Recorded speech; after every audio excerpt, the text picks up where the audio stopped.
ठीक है, तो कल जो मैंने आपको जो थ्योरम करवाई थी, है ना, उसके बाद एक और थ्योरम है, वो कहलाएगी initial value theorem and final value theorem. प्रारंभिक मान प्रमेय और अंतिम मान प्रमेय, ये दो बहुत इंपॉर्टेंट है एग्जामिनेशन के पॉइंट ऑफ व्यू से भी। ठीक है ना, तो इनिशियल वैल्यू थ्योरम और फाइनल वैल्यू थ्योरम, ये दिख रहा है तुमको आज तो कर्सर? सर। कर्सर दिख रहा है? Yes sir. ठीक है ना। तो देखिए क्या इसका स्टेटमेंट है इनिशियल वैल्यू थ्योरम का। इनिशियल वैल्यू थ्योरम स्टेटमेंट क्या है कि यदि फंक्शन एफ टी तथा उसका डेरिवेटिव एफ डैश टी, ये इसकी कंडीशन है बेसिकली, यदि फंक्शन एफ टी तथा उसका डेरिवेटिव एफ डैश टी दोनों का लाप्लास ट्रांसफॉर्म निकलता हो, तब इस थ्योरम के अनुसार क्या है। ये तो स्टेटमेंट है इसका, ये मैं भी एक्सप्लेन करूंगा। पहले मैं आपको ये मतलब बता दूं कि जितने भी फंक्शन है टाइम के, जरूरी नहीं है सबका लाप्लास ट्रांसफॉर्म निकलता हो। ठीक है, तो जिन फंक्शंस का लाप्लास ट्रांसफॉर्म निकलता हो और उसके डेरिवेटिव का भी निकलता हो, दोनों का लाप्लास ट्रांसफॉर्म निकलता हो, तब इस थ्योरम के अनुसार F T limit T tends to zero equal to limit S tends to infinity S F S. ये आपका स्टेटमेंट इस थ्योरम में बहुत मोटा है। ठीक है ना। तो मैं आपको इसका मीनिंग बता देता हूं, व्हाट डज इट मीन। इसका मीनिंग यह है कि देखिए, कोई फंक्शन है टाइम का, ठीक है, कोई फंक्शन है टाइम का, उसकी टी, उसकी इनिशियल वैल्यू क्या होगी? इनिशियल वैल्यू क्या होगी? क्या करें, टी बराबर जीरो रख दें उसे। ठीक है ना, तो टी बराबर जीरो रख देंगे, तो ये आ गई इनिशियल वैल्यू। टाइम फंक्शन का तो कोई दिक्कत नहीं है, एफ टी दिया हुआ अपने को, टी टेंड्स टू जीरो लगा दो, इनिशियल वैल्यू आ जाएगी। लेकिन यदि वही फंक्शन आपको एस डोमेन में दे रखा हो, एफ एस दे रखा हो, तब उसकी इनिशियल वैल्यू कैसे निकालें हम। तो ये थ्योरम क्या कहती है, बेसिकली टाइम फंक्शन को और एस डोमेन फंक्शन की इनिशियल वैल्यू को रिलेट करती है। टाइम में कोई दिक्कत नहीं है, F T T tends to zero, initial value आ जाएगी। लेकिन एस फंक्शन में इनिशियल वैल्यू कैसे निकालेंगे? वो जो फंक्शन है ना, उसका लाप्लास ट्रांसफॉर्म जो दिया हुआ, उसको एस से मल्टीप्लाई करो और एस की लिमिट कितनी रखो, इनफाइनाइट लिमिट रखनी है अपने को उसकी। आगे समझ में ये थ्योरम ये कहती है टाइम फंक्शन और फ्रीक्वेंसी फंक्शन को कोरिलेट करती है ये। ओके, अब इसका proof, proof Laplace of F dash T से चालू करेंगे हम। ये हमने कल निकाला था ना, डेरिवेटिव फंक्शन का लाप्लास। तो Laplace of F dash T equal to integration zero से T F dash T E raise to power minus S T D T, ये कल मैंने निकाला था आपको। ठीक है ना। और मेरी क्लास है, क्लास ले रहा हूँ, क्लास है बाद में बात। तो इसका जो हमने कल लाप्लास निकाला था, वो लाप्लास क्या था, S F S minus F zero. आपको डायरेक्ट लिखना, याद रखना पड़ेगा, Laplace of F dash T equal to integration zero से infinity F dash T E की power minus S T D T equal to S F S minus F zero. ये हमको पता है, हम क्या कर देंगे, वी नो। ठीक है, अब क्या किया, तो छोटी सी डेरिवेशन है, दोनों तरफ limit S tends to infinity लेने पर, दोनों तरफ में क्या ले ली, limit S tends to infinity ले ली। ठीक है, ये था इंटीग्रेशन जीरो से infinity F dash T E की power minus S T D T. Limit क्या लगा दी, ये एल आई एम है, S tends to infinity equal to limit S tends to infinity S F S minus F zero. ये bracket नहीं दिख रहा है, मैंने यहाँ लगा देता हूँ, S F S minus F zero. दोनों तरफ लिमिट ले ली हमने एस टेंड्स टू इन्फिनिटी। समझ में आ रहा है? ठीक है ना। तो अब क्या करें हम, इसको सोल्व करेंगे। देखिए, यहां पर जहां लिमिट है, एस कितनी जगह केवल यहां, यहां पर, वहां क्या रख देंगे, एस की जगह इन्फिनिटी। और इस फंक्शन के अंदर देखिए जो लिमिट है किसकी है, एस की है। यहाँ एफ जीरो है ये, ठीक है ना, दिस इज एफ जीरो। तो एफ जीरो जो है ये, इसमें एस नहीं है तो इसको हम लिमिट से बाहर निकाल दें। और यहाँ रखेंगे एस की पावर, एस की वैल्यू इन्फिनिट रखेंगे तो ई की पावर माइनस इन्फिनिट कितना होता है, जीरो। तो ये पूरा फंक्शन कितना हो जाएगा, जीरो हो जाएगा। और यहाँ पे मैंने क्या किया, लिमिट से इस एफ जीरो को बाहर निकाल दिया क्योंकि इसमें एस नहीं है।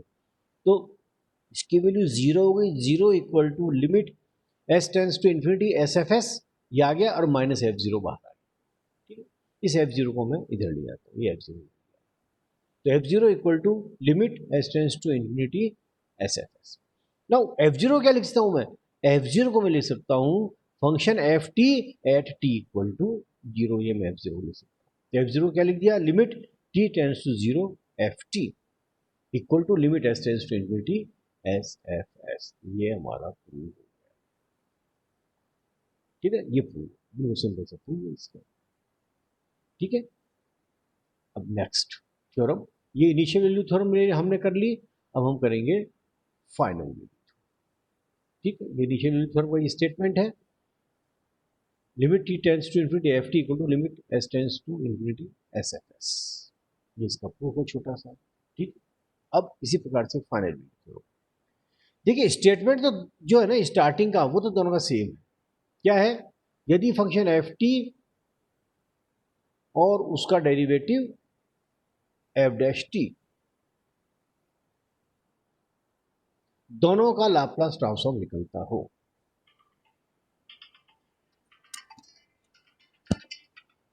क्लास में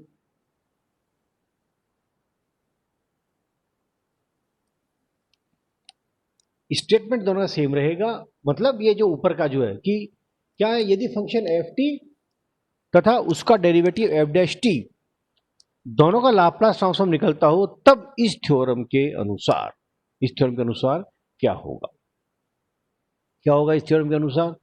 देखिए अब ये क्या सी थ्योरम है, ये है फाइनल वैल्यू थ्योरम। ठीक है, फाइनल का मतलब है टी की लिमिट क्या होगी, इनफाइनाइट। तब इस थ्योरम के अनुसार क्या होगा, इस थ्योरम के अनुसार होगा limit T tends to infinity F T. अब यहां zero, T equal to zero की बजाय क्या आ जाएगा, इनफाइनाइट आ जाएगा।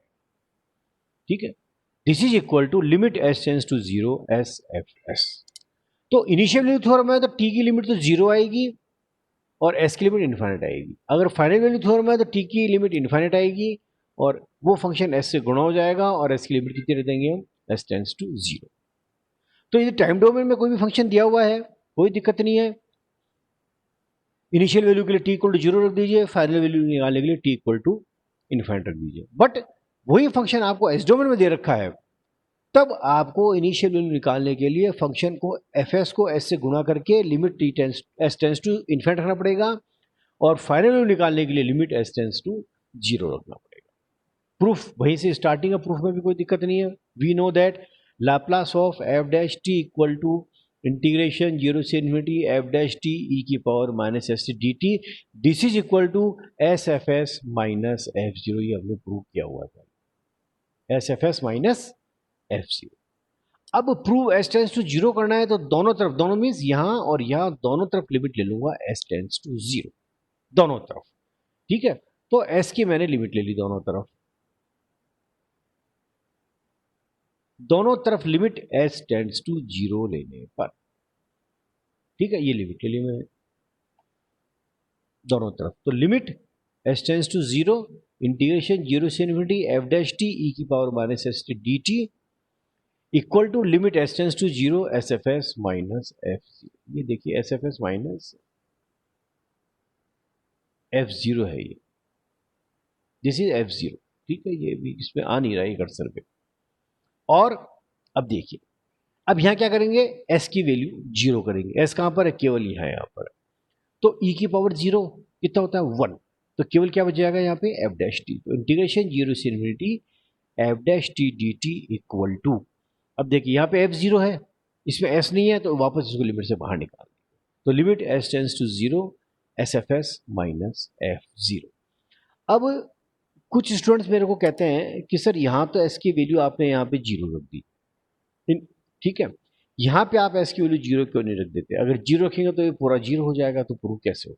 बिल्कुल सही है आपका कहना, लेकिन मैं ये कह रहा हूँ आपको कि यहाँ पे केवल एस एक ही जगह था, तो इसकी वैल्यू हमेशा जीरो ही रहेगी। यहाँ पे भी एस है और यहाँ पे भी एस है, तो इस एफ एस की वैल्यू अपने को पता नहीं है क्या है। जब तक एफ एस की वैल्यू पता नहीं है, हम इस एस को नहीं काट सकते। हो सकता है एफ एस ऐसा हो जो नीचे एस हो, तो एस एस कट जाएगा, तो उसकी वैल्यू जीरो नहीं आएगी। ठीक है ना? तो आपको ये ध्यान रखना है, इसको जीरो नहीं रखना है। ओके, अब इसको सोल्व कर लीजिए आगे। ठीक है, सो लिमिट,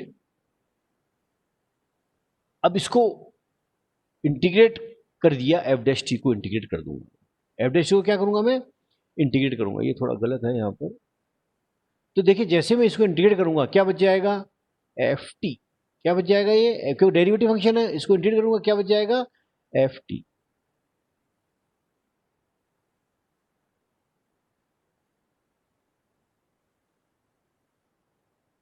ये ब्रैकेट क्या बच जाएगा? टी, और इसकी लिमिट जीरो से इनफाइनाइट, इसकी लिमिट हो जाएगी, तो हो जाएगा एफ टी लिमिट जीरो से इनफाइनाइट इक्वल टू, ये एज इट इज लिख दीजिए, limit S tends to zero S F S minus F zero. अब देखिए इसकी लिमिट रखूंगा मैं, पहले टी की जगह क्या रखूंगा? इनफाइनाइट, और फिर टी की जगह जीरो, तो ये हो जाएगा F infinite upper limit minus lower limit F zero equal to limit S tends to zero S F S. Okay, F zero से एफ जीरो कट गया, ये एफ जीरो से एफ जीरो कट गया, तो देखिए ये क्या था? एफ इनफाइनाइट था मेरे पास। What is F infinite? F infinite कैसे है? F T when T equal to infinite, तो एफ इनफाइनाइट को मैं क्या लिख सकता हूँ? Limit T tends to infinite F T, F infinite को ये लिख सकता हूँ equal to limit S tends to zero S F S. ये आपके प्रूव, ये प्रूव करना था हमको, तो this is known as the final value theorem. तो इनिशियल वैल्यू थ्योरम और final value theorem examination point of view से इंपॉर्टेंट है, तो आप ध्यान रखिए इसका। ठीक है, ये हो गया इनिशियल वैल्यू थ्योरम और फाइनल वैल्यू थ्योरम। ओके, अब ये इसका प्रूव हो गया, समझ में आ गया? तो दो थ्योरम मैंने आपको करवा दी, इनिशियल वैल्यू थ्योरम और फाइनल वैल्यू थ्योरम। ओके, अब एक तीसरी थ्योरम, थ्योरम का क्या नाम है? Complex differentiation theorem. थ्योरम का क्या नाम है? Complex differentiation theorem. This is the theorem name. Okay,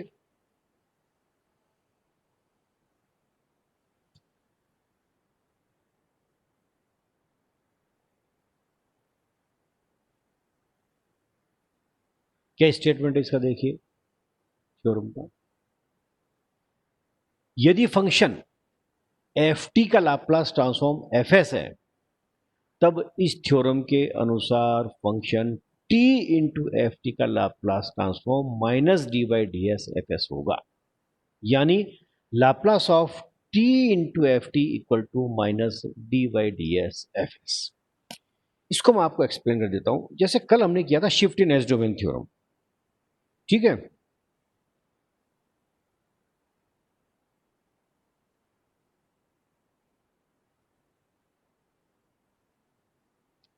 एक कोई बच्चा ज्वाइन कर रहा है,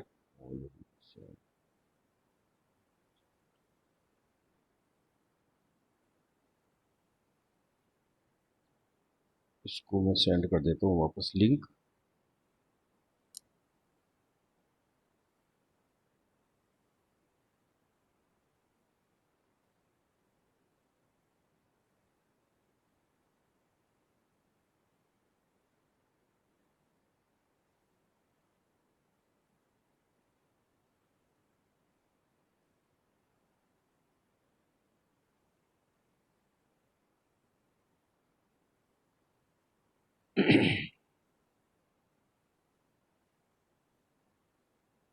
ठीक है, तो जैसे हमने कल वो देखा था फंक्शन, जिसमें फंक्शन किससे मल्टीप्लाई हुआ था? ई की पावर माइनस एस टी से मल्टीप्लाई हुआ था। तब उसका लाप्लास क्या होता है, F S plus minus A.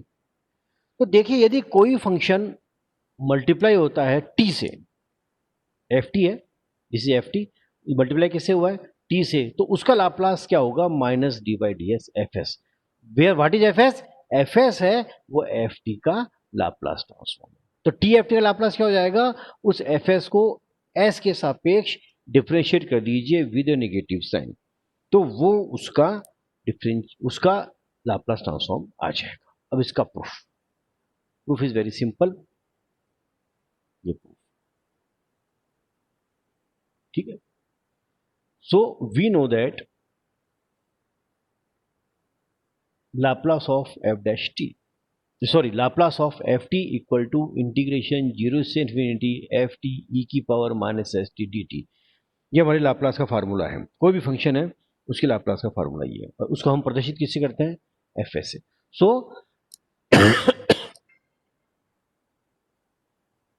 Laplace of F T equal to integration 0 से इन्फिनिटी एफ टी ई की power minus S T D T equal to F S. Okay, अब हमने क्या किया, इधर और इधर दोनों तरफ s के सापेक्ष डिफ्रेंशिएट कर दिया, इसके सापेक्ष, s के सापेक्ष, तो ये हो गया डी बाई डी एस, ये ब्रैकेट पूरा एग्जिट आ गया, इंटीग्रेशन 0 से इन्फिनिटी एफ टी ई की power minus F T D T equal to D by D S F S. इधर कुछ नहीं करना, सारा काम जो होगा वो इधर ही होगा, तो D by D S F S आ गया, ठीक है। तो इसको मैंने इंटरचेंज कर दिया, इंटीग्रेशन 0 से infinity D by D S को अंदर ले लिया, और ये पूरा ब्रैकेट एग्जिट हो जाएगा, एफ टी ई की पावर माइनस एफ टी, और डी टी बाहर रहेगा क्योंकि इंटीग्रेशन बाहर है तो डी टी बाहर रहेगा।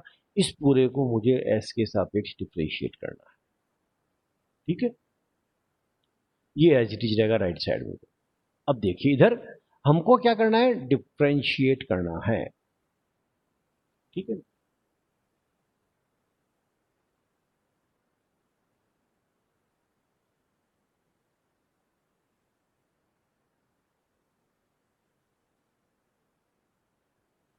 मैंने क्या किया, इसको एस के सापेक्ष डिफ्रेंशिएट कर दिया।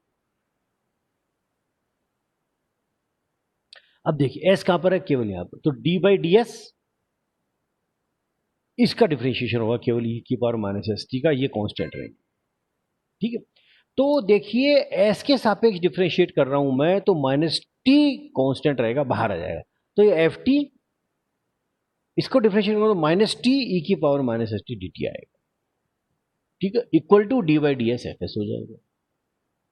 और इंटीग्रेशन 0 से इन्फिनिटी, दोनों तरफ माइनस से मल्टीप्लाई कर दिया तो यहां माइनस हो जाएगा और ये माइनस प्लस हो जाएगा, इसको ब्रैकेट में लिख दिया मैंने, ब्रैकेट में क्या लिख दिया, T F T, T F T, और ये ई की power minus S T D T बाहर रहेगा। तो देखिए लाप्लास का फॉर्मूला क्या होता है, इंटीग्रेशन 0 से इन्फिनिटी एफ टी ई की पावर माइनस डी टी, यहां क्या आ रहा है, एफ टी के साथ टी और आ रहा है, which is equal to minus D by D S F S. So इसको मैं क्या लिख सकता हूं, Laplace of T F T equal to minus D by D S F S. ये नहीं आएगा इसके अंदर, ये इंटीग्रेशन का टर्म नहीं आएगी, ये नहीं आएगी, ठीक है। इसको मैं पूरे को क्या लिख सकता हूँ, Laplace of T F T equal to minus D by D S F S. तो ये इसका प्रूफ हो गया। देखिए ये इंडिकेट करेगा कि जो मेरा फंक्शन है, यदि वो फंक्शन टी से मल्टीप्लाई हो रहा है, इसको पार्टिसिपेंट कहा गया,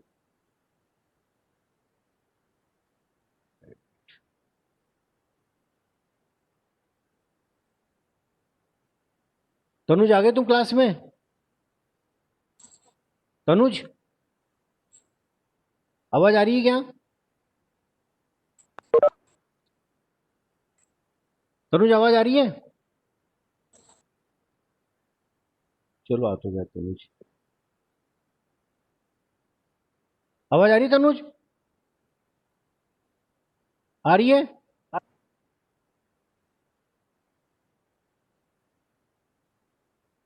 ठीक है, अनम्यूट कर दिया इसको मैंने, इसको भी अनम्यूट कर,